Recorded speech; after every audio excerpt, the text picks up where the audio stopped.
Didn't I have another bag with me a few minutes ago? No, wait a minute. Maybe that was yesterday.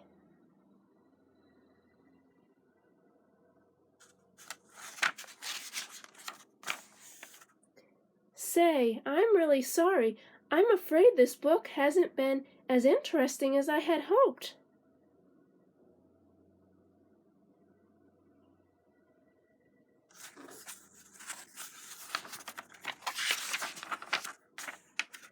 Squash!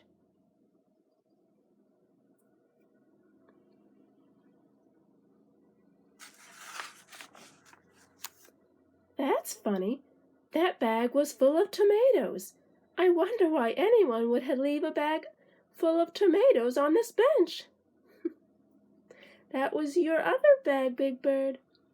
Silly Big Bird. Tomatoes are red.